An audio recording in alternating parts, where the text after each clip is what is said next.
Femme-objet ou héroïne? C'est le titre de notre troisième thème dans cette opération de la Cité Saint-Vite chez vous, qui vous propose une visite virtuelle dans les réserves du musée, notamment dans les collections de planches originales du musée, avec quelques contrepoints qui sont formés par des images de comic books. Et nous souhaitons vous parler là de la manière dont les auteurs, et une grande majorité d'auteurs masculins, ont traité du personnage féminin, ont utilisé le personnage féminin dans leurs histoires. Alors, vous avez d'abord les femmes accessoires, les femmes objets, celles qui sont belles à avoir à son bras, en quelque sorte, qui sont des compagnes fidèles, ou celles qui font toujours la bêtise qu'il ne faut pas faire et qui permet au sauveur de révéler sa grande qualité, de super-homme en quelque sorte, ou d'homme héroïque, de montrer aussi ses capacités de courage et de bravoure. Et puis vous avez les femmes aventurières qui sont des femmes qu'on estime fascinantes. Il y a également quelques séries qui traitent de femmes dans les milieux familiaux, ça c'est la forme la plus ancienne, et elles sont là comme garantes en quelque sorte de la bonne moralité du foyer, ou alors elles peuvent aussi être caricaturées, ce qui est le cas par exemple chez Winsor McCay ou chez McManus. Elles peuvent être caricaturées en mégère, en femme dépensière. Mais la femme objet, la femme qui sert de faire valoir à l'homme, celle qui n'existe pas par elle-même, elle peut être contrebalancée par une héroïne qui est une héroïne au titre d'héroïne comme les hommes sont des héros. Et la première d'entre elles, certainement, qui révèle des caractères tout à fait fascinants, c'est Sheena. Sheena, la reine de la jungle. Sheena, c'est le pendant de Tarzan. Sheena, c'est une belle blonde, à la remarquable plastique, extrêmement habile, sportive, qui grandit dans la jungle et qui va maîtriser ce monde sauvage en le comprenant, en parlant la langue, en le gouvernant. Elle fait partie finalement de ces longues histoires de femmes matriarches et on la voit plus proche d'une Amazone, comme le montre par exemple cette image en haut à droite, dans cette case, en haut à gauche, pardon, dans cette case, où on voit Sheena chevauchant un animal sauvage et ce caractère intrépide, courageux et dominateur de Sheena, cette sûreté et ce côté impitoyable aussi qu'on voit chez Sheena, qui est un personnage dur pour les êtres cruels et tendre pour les êtres faibles.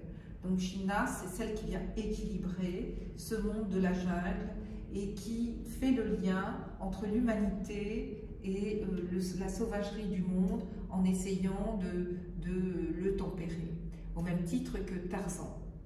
Sheena va avoir également son personnage masculin préféré, son compagnon, de même que Tarzan a Jane, mais le personnage de cet homme n'est pas rendu très intéressant. Tout au plus montre-t-il des capacités, comme Jane, à soutenir Sheena de manière indéfectible. La compassion de Sheena n'a d'égal que sa beauté, bien sûr. Et elle a fait le régal de très nombreux lecteurs de comic books. Et il faut se dire que là, on ne peut pas juger de qui étaient les lecteurs. Il y a certainement beaucoup de femmes qui lisaient Sheena et de jeunes filles qui lisaient Sheena, Queen of the Jungle.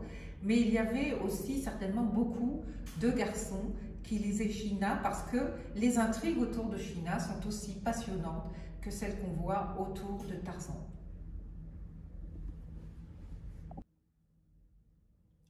Sheena n'est pas créée par une femme, elle est créée dans un atelier d'hommes, un atelier d'auteurs qui se trouve à New York, et c'est l'atelier de Will Eisner et Jerry Eager. Et les deux associés vont employer beaucoup de jeunes qui sortent des écoles d'art ou alors qui ont appris aussi sur le tas, comme Joe Kubert par exemple, ou Kirby, qui n'ont pas fait d'école d'art. Et c'est Bob Powell qui fera Sheena avec Mort Meskin aussi qui prendra la suite à partir de 1937-1938. Sheena paraît d'abord dans Jumbo Comics et ensuite elle aura son propre comic book, Sheena Queen of the Jungle. Elle sera distribuée aussi sous forme de strip dans énormément de petits magazines, des magazines de divertissement, des magazines de télévision.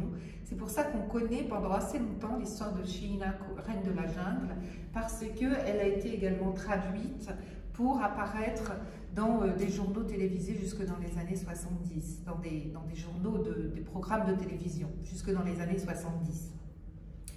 Un autre personnage qu'on connaît très peu, mais extrêmement intéressant aussi, c'est la résistante française Mademoiselle Mary. Mademoiselle Mary apparaît dans un cycle de comic books qui s'appelle Star Spangled War Stories, c'est-à-dire les bannières étoilées, semées de bannières, les histoires de guerre, donc semées d'étoiles, pardon. Et cette Mademoiselle Mary va apparaître comme au départ l'amoureuse de Sergeant Rock, qui est le héros principal des War Stories et de toute la série de Sergeant Rock. Et là-dessus, on place donc une héroïne tout à fait intrépide, très intelligente, française, qui va lutter contre l'occupant nazi pendant la Seconde Guerre mondiale en France.